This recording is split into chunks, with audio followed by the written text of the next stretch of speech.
Hello everyone and welcome back to my channel. I know it's been a while since my last tutorial, but I am back with the longer videos on how to sew. Today I'm going to be showing you how to transform an old blazer and turn it into a sleeveless jacket for autumn. To start, we're going to take off the sleeves of the blazer. Grab an unpicker and start unpicking all of the stitching around the sleeves. Unpick the top until you make a little hole. From there, sometimes you can normally rip the seam open with your hands, or if not, just continue to unpick all the way down. You'll also need to unpick the lining, and next, just pull out all of the loose threads just to keep it nice and neat. Repeat this step for the other sleeve. So once I made a hole on this sleeve, I was actually able to rip it off, but just be careful doing this. It depends on what fabric the blazer is made from, but this fabric was quite thick, so it was okay to do. And again, just pull out any loose threads. And this is how the armhole should be looking so far. As this was an extra large men's blazer, you now want to go ahead and find out on the shoulders where you want to cut to, because it's going to be way too big and it's just going to sit funny. So I grabbed some tailor's chalk, or you can use a contrasting coloured pencil,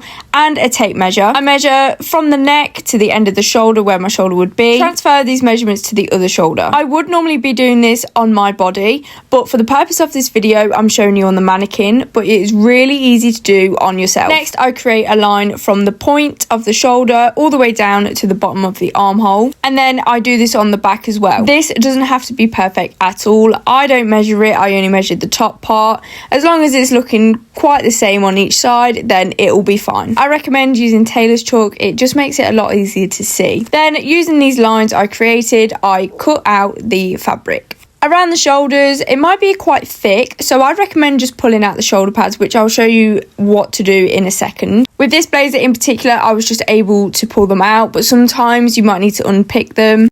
So I carried on just cutting all around and did this on both sides. So this is where I took out the shoulder pad and the thicker fabric around the top. It just didn't need to be there anymore. At this point, I like to try it on myself and see how it's looking.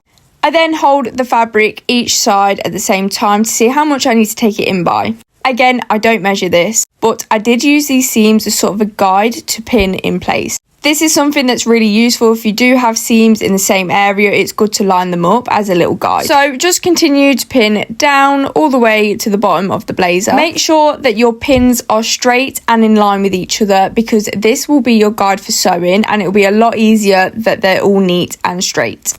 And just repeat this on both sides, and this is how it should be looking. Next, I use a straight stitch between 3 and 4, and just get your needle lined up with the pin line and sew all the way to the bottom of the blazer, and repeat this for the other side. When you're sewing this, I really recommend to make sure that the fabric is lying flat. If it's not lying flat, it can sometimes look gathered on this new seam that you're creating, so make sure you're just flattening the fabric as you go, and it will look seamless. From this new line of stitches, on the other side, you're going to want to cut out the excess fabric just so it sits nicely and it's not all lumpy, and repeat on the other side. This is quite hard to do because the fabric is quite thick on this area, so just be careful. If you don't have an overlocker, set your machine to the zigzag stitch and the length like 1 or the smallest possible. Line the edge of your fabric up to the gap of the foot and then just sew along. This just gives a really tight zigzag stitch along the edge of the fabric to stop it from fraying or to hold it together.